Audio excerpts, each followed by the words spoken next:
doing this presentation on behalf of someone else. You might see from the book, the cover picture there on the slide. It is written by Jonny Kabiswa and Anthony Sytsma with Ryan Pickard, so you might guess from the name Anthony is my husband. And Jonny was supposed to come and present, but he was unable to come, so I'm doing the presentation for them.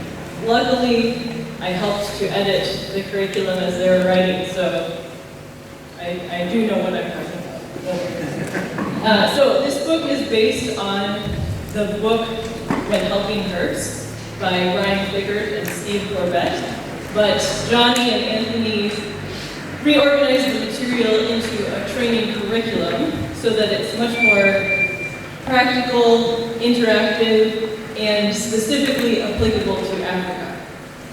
Because as people in North America who are reading When Helping Hurts or learning about wise ways of caring for the poor, Jonny and Anthony realized that also in Africa we're trying to care for the poor too, and we make the same kinds of mistakes. So how can we improve in the way that we care for the poor? So we can go to the next slide. This training curriculum is 20 lessons, and they include small group discussions, large group discussions, and then there's a take-home activity after each of the lessons so that people go back to their home or community and try to put into practice something that they've been learning. And I'm not going to read all of these, but the curriculum is aimed at training people like us who do development, as well as church leaders and people who work in the government or local government. And then it's helping us to grow in our understanding of what poverty is, to grow in our relationships with God, with others, with the creation, and then to be able to take the things that we learn and go and teach others. So we go to the next one. I am going to do this presentation by actually doing one of the lessons with you. So I know it is early in the morning, but I request that you please interact with me. When I ask questions, you can just shout something out, and then I will repeat it so that everyone can hear it. But this lesson is supposed to be 1.5 hours. I'm going to do an abbreviated version of it because we don't have that much time, but it will give you a taste of what this curriculum is like. Okay, so we're going to start with a discussion question. And this is one I'm going to ask the question, just shout out your answers, and I will repeat them. And we're going to type the answers into a slide. So the question is, imagine that someone from another region or another country visits you, and they want to help your community. So if he asks you to tell him about your community, what would you say? So tell me something about your community. Let's hear something about your community. Someone is coming to help you.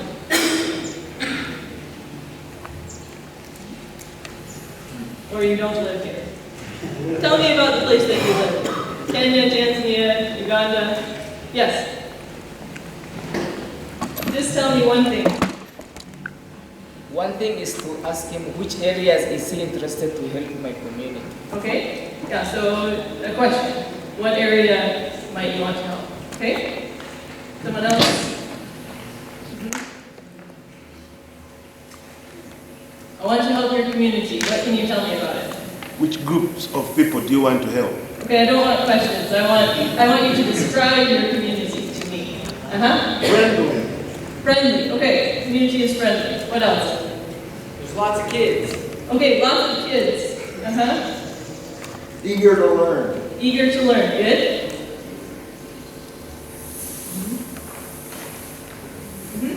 Accommodating people. Accommodating. Hunger. Hunger. Okay, there's lots of hunger. What else? They are illiterate. Illiteracy. Yeah. Good. Sickness. Football pitch. Sickness. Okay. So we have sickness. We need a football pitch. Water. Participation. Okay. Water. Water is there or water? Scarce. Water is scarce. Yeah. Fantastic indigenous knowledge. Indigenous knowledge. Okay. Gender. So we have gender issues. Other initiatives in the community. What initiative? Other initiatives in the community. There are initiatives in the community? Yeah, other developmental. Other developmental issues. Okay. Devastating by war. Devastation of the environment. Leadership challenges. Leadership challenges. One more. Climate change. Climate change. Okay, good. Sorry, one more. 7 churches. 7 churches. Competitions. Yeah. Okay, good. All of those are great. Thank you. Yeah. So we had lots of comments that there are many different problems and challenges, but we also said some things about people are friendly and eager to learn. But if we look at most of the comments that people said, a lot of them were about challenges or problems in the community, right? And so I think we can go to the next slide. Yeah. So I think the majority of the descriptions were negative. Hunger, too many children, climate change, not enough water. So how do you feel if someone comes to your community and they only talk about the problems or the sins or the challenges? What does that make you feel about your community? In my community, most cases they don't want to hear they have problems, even if they have. Yeah. They don't feel good to hear that. Yeah, it's shameful. It makes you feel bad about yourself.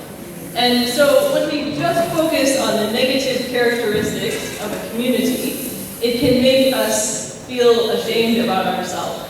And something that this curriculum talks about is that poverty is more than a lack of material possessions. It can also be a poor relationship with other people. It can also be not having a good relationship with God. And it can also be thinking about ourselves in a wrong way, where we think that we are less than we are, or we think that we are better than we are. So thinking about the negative things can make us feel more shameful and actually reduce the development in the community. Let's go to the next slide. Now, this connects very well with the devotion for today, but this lesson is about asset-based community development. And many of you have probably heard this term before, but it's an approach to development that looks at the assets that a community has. So an asset is something that we own, and God has blessed all of us with different kinds of things in our communities. And so when we do this type of development, we start by looking at the assets that people have. And then the next slide, just again, a community is a group of people in a specific location, and generally they might share the same set of values and be living and working together. And then we also know development, and again in this curriculum it emphasizes that development is also raising our not just our standard of living, but also helping us to grow in our relationship with God, with others, and the creation, as well as understanding ourselves properly. Okay, so asset-based community development is in contrast to needs-based development, where a lot of times we just go and we say, what do you need? And we try to fix those problems. So compare how you would feel if someone comes and says, how can I fix you? Versus if someone comes and says, what do you have? What are the gifts that God has given you? Those give us a different sense of feeling about ourselves. Either we feel ashamed about all of our problems, or we're encouraged that we have something to give. Now, we're going to do a Bible study together. This is also part of the curriculum. And the questions that you should be thinking about as we read this Bible passage are here. They're also going to be on the slide after we've read the passage. So you don't need to rush to write this down. But just so you know, be thinking, what lessons do we learn from this passage? And what does it teach us that might relate to community development in some way? Okay, so I'm just going to read it. You listen, And then after I have read the passage, you're going to turn to a few people around you and discuss the answers to those questions. All right, so Matthew 25, verses 14 to 30. Again, it will be like a man going on a journey, who called his servants and entrusted his wealth to them. To one, he gave 5 bags of gold, to another, 2 bags, and to another 1 bag, each according to his ability. Then he went on his journey. The man who had received 5 bags of gold went at once and put his money to work, and gained 5 bags more. So also, the one with 2 bags of gold gained 2 more. But the man who had received 1 bag went off, dug a hole in the ground, and hid his master's money. After a long time, the master of these servants returned and settled accounts with them. The man who had received 5 bags of gold brought the other 5. Master, he said, you entrusted me with 5 bags of gold. See, I have gained 5 more. His master replied, well done, good and faithful servant. You have been faithful with a few things. I will put you in charge of many things. Come and share in your master's happiness. The man with 2 bags of gold also came. Master, he said, you entrusted me with 2 bags of gold. See, I have gained 2 more. His master replied, well done, good and faithful servant. You have been faithful with a few things. I will put you in charge of many things. Come and share your master's happiness. Then the man who had received 1 bag of gold came. Master, he said, I knew that you are a hard man, harvesting where you have not sown, and gathering where you have not scattered seed. So I was afraid, and went out and hid your gold in the ground. See, here is what belongs to you. His master replied, you wicked, lazy servant, so you knew that I harvest where I have not sown, and gather where I have not scattered seed. Well then, you should have put my money on deposit with the bankers, so that when I returned, I would have received it back with interest.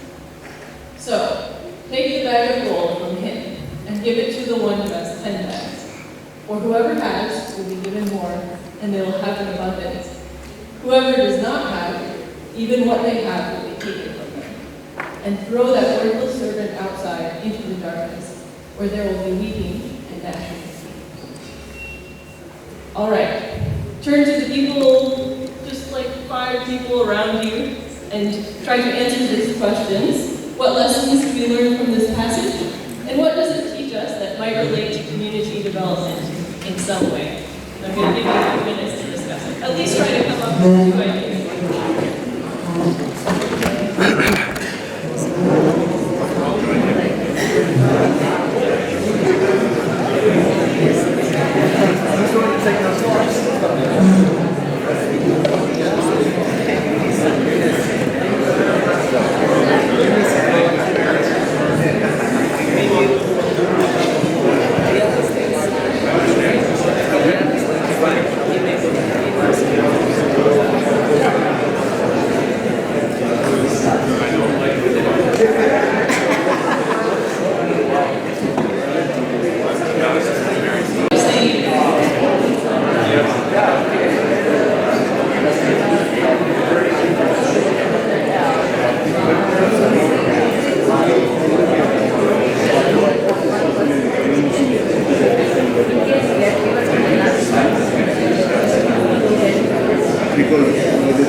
We did observe that God demands an account from everyone that gives something. Yet all of us have something, meaning we need to prepare to give an account. Yes, so all of us have something, and God is going to ask us to give an account of that thing that He has given us. now we discussed something like first is difficult to produce when having a little. Another thing is motivation. We observe it, we can have the motivation at the point in our discussion. We're going to give other people a chance to share, so just one more. Okay. Okay, so we should have good motivation in why we Praise the Lord. We learn to make wise use of our resources, of the resources that are invested in us, and we realize that these resources belong to God. Good, thank you. So the resources that we have actually belong to God, not to us, but we have been entrusted with them.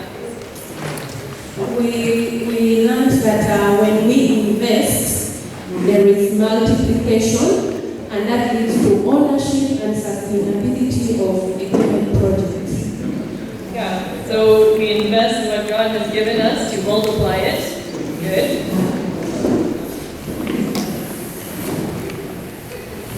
We discovered that people do not have the same thinking capacity, and people take challenges as opportunities. Yeah, so people have different capacities depending on who we are, and then we can take our challenges as an opportunity. From the story, we learned that there is an essence of hard working. If you are not working hard, it means what you have cannot reproduce, cannot give back. Yeah, we have to work hard in order for what God has given us to reproduce.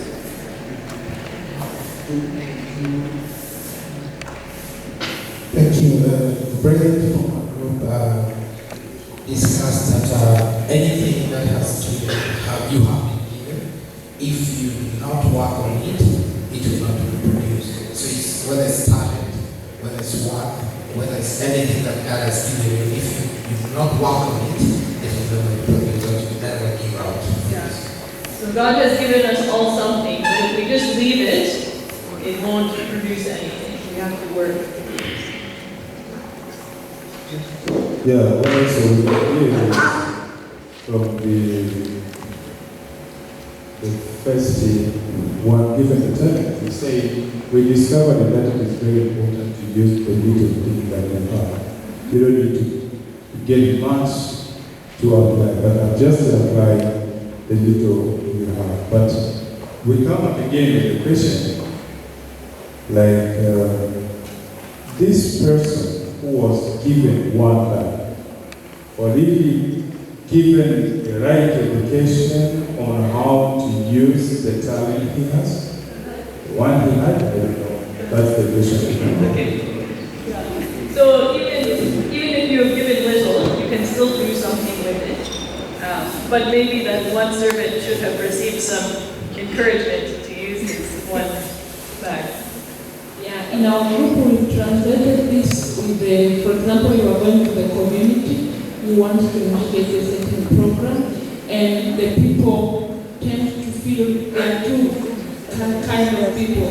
There are those who tend to feel that they are very poor, they have more problems, so they are looking at their problems and like they need to be supported and they are really very poor, but they don't see the opportunities that are available. For example, they can have water, they have land, they have what, but they say no, they are really very poor, we need support and all that. So we translated that into our community. Yes, that's great. Erwin, let's do one more.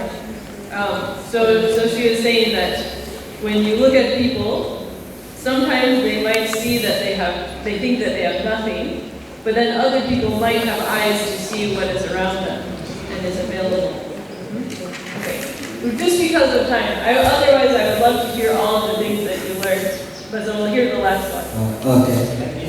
In our group, we said, but I say that it shows that we need to appreciate what we have and believe in self, because God has given everyone something that he has to use.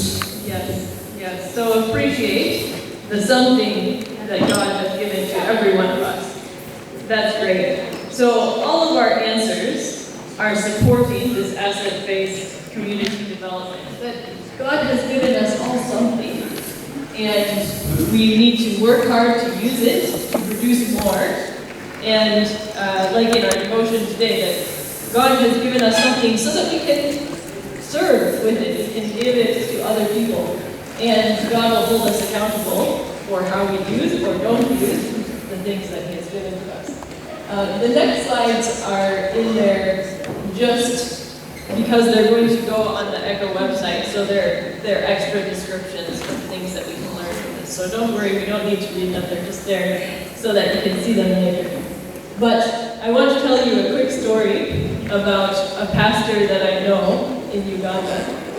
He learned these principles of asset-based community development. And so just the next week, a young man came to him and said, so his name is Gideon, he said, Pastor Gideon, I'm so poor, please give me money, I need some help. And Gideon said, well, what do you have? And the man said, I have nothing.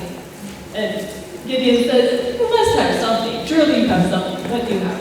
And he said, well, I have 1,000 shillings, 1,000 Uganda shillings, not 1,000 Kenya shillings, 1,000 Uganda shillings, not very much money.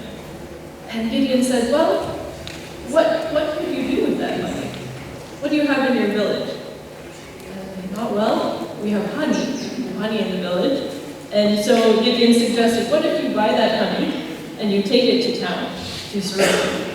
And it was a 15-kilometer bicycle ride, but the man did it. He bought the honey for 1,000. He rode his bicycle to Soroti, and he sold it for 3,500. And he found out that he could earn some money selling honey, so he went back and bought some more honey with his profit, and then kept going and selling it in Soroti until he had made 35,000 shillings. And so in the beginning, he thought he had nothing, but he was encouraged to think about the little that he had and how he could use it to multiply and make something else. So sometimes we feel like we don't have anything. Or you might talk to people in a community and they have felt some shame, they feel like they don't have anything.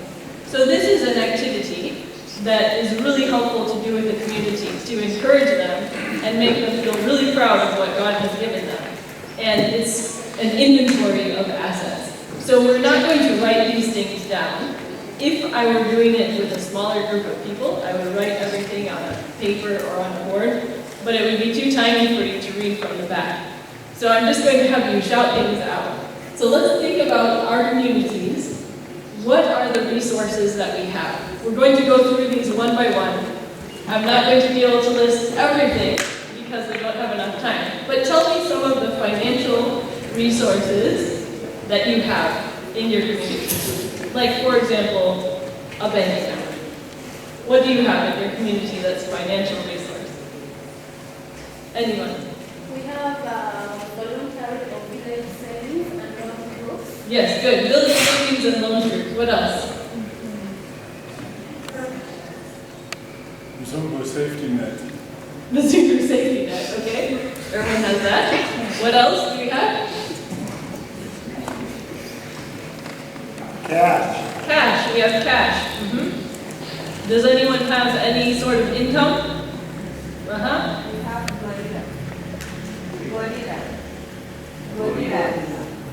gorilla. Gorillas. Physical assets. Okay, good. Okay, that one is our next one. Let's go to the next one then. So we have money, we have bank accounts, we have savings groups, we have Bazungus, then physical actually, that one is natural resources. We have natural resources. Physical possessions. What kinds of physical things do you have in your community? Who has cows? The land. Land. What else? Bicycles. Chickens. Motorcycle. What is that? Livestock. Trees. Livestock. Water. Livestock. Goats. Healthy people. We have strong people. Who are there houses in your community? Yes. Roads. Do people have clothes? Yes. Okay, how about books? Are there any books? Superiors? Food? Okay, good. We can just keep going forever with that. How about human resources? We said we have strong people to work. What else? People who can give ideas. Yeah, we have people who can give ideas. People with experience. People with experience. People with no experience ready to learn. People ready to learn, good. Opinion leaders. Leaders, Have young people. Young people. Children. Children. Good. Okay, what about natural resources? We've said we have gorillas, we have land, Rivers. Trees. Lakes. rocks, yes. Minerals. Sand. Sand. Termite mounds. We can keep going with that one. Birds. Bricks. Okay, what about knowledge and skills? What kinds of knowledge do we have in our community? Indigenous. Carpentry. Farming. Traditional knowledge. Languages. The internet. The internet, we have people who can use computers. Crops. We have doctors or nurses. Community health workers. Teachers. Good. Okay, what about local institutions? What kinds of local institutions do we have? Schools, primary schools. How about University. vocational? 7 churches. Vocational training churches. 7 churches.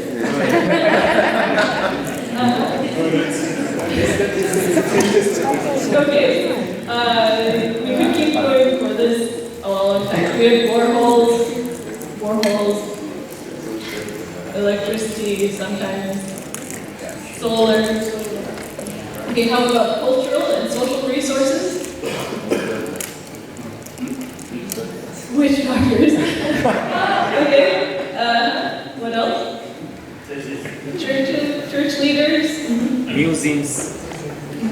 Museums. Museums, okay.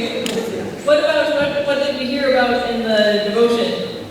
With the, I think it was the 2 legs? Yeah. Family. And? Neighbors. Good. Then spiritual resources. What kinds of spiritual resources do we have? Church. Second churches. Church leaders. We have traditional healers. Traditional healers. Okay. I didn't hear that. Prophets. Yes. Okay, we can even make it more general and say we have prophecy, we have prayer, we have worship together. Good. All right, now, how do you feel?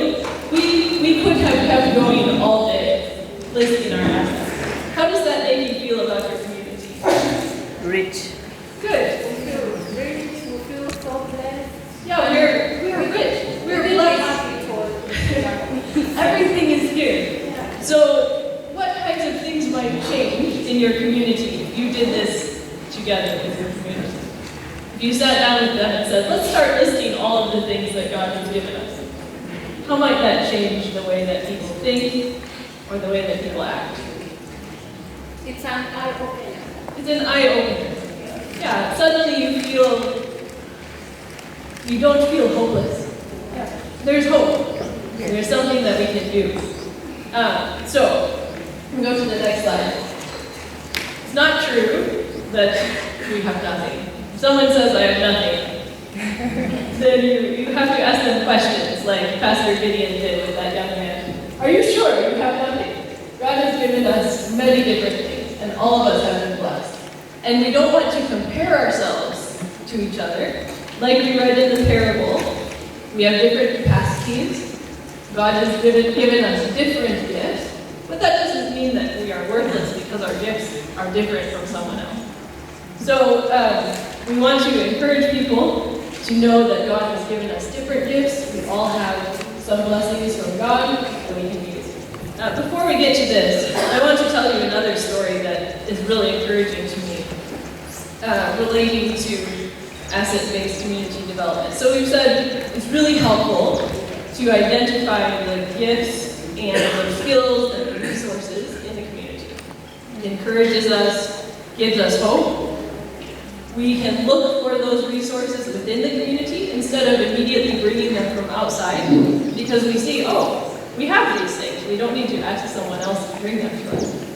And we can also be careful about not bringing too much too soon. So this story is from West Africa. So there was an American organization that was working with the local development organization in a very materially poor part of West Africa. And the local organization asked the American organization to provide them with a motorcycle, because they said, we need a new one to do our work well. And so the American NGO said, okay, that's good, we understand you need a new motorcycle, but so far, we have been providing all of the funding. So we would like you to just talk to the community and see if they can raise a little bit of the money. So the American organization said, we'll budget for the motorcycles, but first ask the community if they can contribute something. And so the local organization was a little bit uncomfortable with this. They're like, these people are really poor, how can we ask them for money for a motorcycle? But they kind of shamefully went to the people in the community and they're like, okay, so we're just wondering if you could contribute something to a motorcycle. And the first people they talked to said, of course we'll contribute to a motorcycle. Your visits are so important to us. And in fact, not only are we going to contribute, we will go and talk to all of the other villages that you work with, and we'll collect money from them to help contribute to the motorcycle.